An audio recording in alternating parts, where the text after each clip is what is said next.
Okay, let's have a real talk today, guys. Hello guys, welcome back to my channel. My name is Lizzie Loves. If you're new, hello, welcome. Come and click the subscribe button down here. And if you're returning, please remember to put that notification button so you never miss a video from me. Today I just wanted to sit down and speak to you because I'm trying to speak a lot about my experiences that I've been through. Just a quick pointer. My makeup was done by Queen Hadassah. I had a photo shoot today, so she did my makeup. I'll link her Instagram down below. Let her know that Liz sent you. My hair is from All Shades Covered. It's a 360 frontal wig, guys. This is a 360 frontal wig. It goes all the way around, but I've got pepper grains right now, so I don't want to show you guys too much. But the hair is just beautiful and amazing, and yeah, you can get some money off if you use my discount code. All the links will be out down below, and the video that I did about the hair will be linked down below. I wanted to speak about mental health with you guys today and some of the kind of mental health issues that I had to go through, because I want to create a normality around the subject, and I feel like, you know, it's not spoken about enough, definitely. And I think it's something that everyone experiences, but we fail to speak about it within public spaces. So my channel is here. I'm going to speak about it. My experiences of it can be similar to some of you guys' experience of it. I want you guys to be able to connect with me and know that, you know, I've been through this too. I might be still going through certain stuff. So my first encounter with mental health, I think I was 17, and I was depressed. I was depressed. Long story short, had a very challenging relationship, which wasn't really good. Depression feels like I just see darkness when I think about that age, that time in my life. I see darkness. I don't see outside of myself, and I think sometimes when you're depressed, it can be hard because you feel like you're being selfish, but it's hard because you feel like you can't get out of your head. And I couldn't speak to anyone either, and I couldn't express my feelings. I just see black, I see darkness, I see trappedness, I see caged, when I look back and I think about being 17 and being 18, I just see sadness, darkness, not wanting to do anything, but wanting to do it at the same time. Like, I didn't know how, like, if I were to go on a walk, I physically didn't know how my body would get up and put trainers on to go for a walk because I was physically too depressed to do so. And at the time, I don't think I knew what it was, so I kind of countered my depression with food. Food was a big comfort for me, and I ate and ate and ate and ate and ate, and I kept on eating.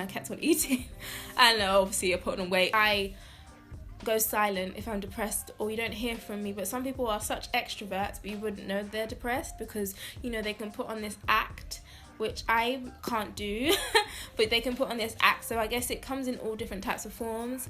Mine was a very introverted, not speaking to anyone, not socializing, and it was like I was depressed in myself. I hated myself. I didn't love myself. I thought I was so ugly. It was so hard for me to think of myself as beautiful.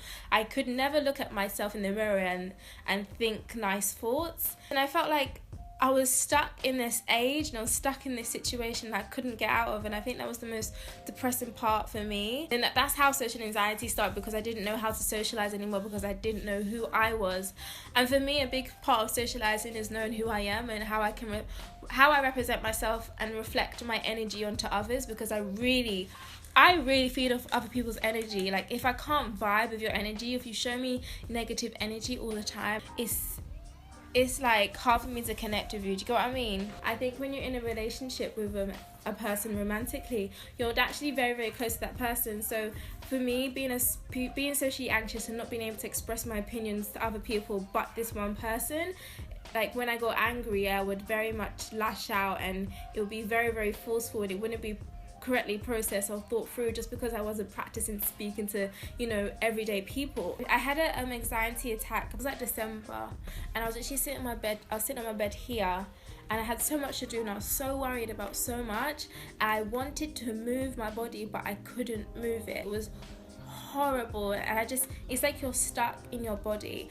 I'm not even going to say this to be rude, but a lot of people will be like, you know, pray it out, you know, kill the demon, Like, yes, but no. Mental health is the same thing as physical health. If my leg is broken, I need medicine, I need something to come and help. I need someone to look at it, figure out what the problem is, identify the issues and fix it. But also I need to help myself by taking care of it, and there's a bit of both. If I'm suddenly having an anxiety attack, or I'm very, very anxious for a week, yes, I should pray about it, but yes, I should identify the issues that is making me anxious, and identify how I can not be in that situation again and change my mind and change my thought process, and maybe even talk to someone about my thought processes. And I think it was really upsetting for me when my mum was sectioned. Some of the hospitals with which she was sectioned, like the majority of the people there were black, and that is not a coincidence. Of course, I honestly don't believe that, you know, black people are made for the Western society. We're not made for this culture. So, you know, us falling into mental relapses is more likely than the average white guy or the average white woman. It's harder for us being in these type of countries. Like this is not our natural state. This is not what our souls are used to. I recently watched a film called Split, and basically it was about a guy who had multiple personality disorder. So he had about 24 different personalities that he honestly believed was him. It kind of upset me, the film. Like, it was just like, how can you address mental health like this but not really address it properly? And how can you make it into a joke when we haven't even dealt with the issue at hand? How developed we are in technology, in politics, and the economy, I don't understand how we can still view certain things like race and mental health in certain ways and make fun of it and make money off of it. A lot of people ask me about anxiety, how they stop it, and how I feel like I controlled it and stuff. Honestly, what will be, will be.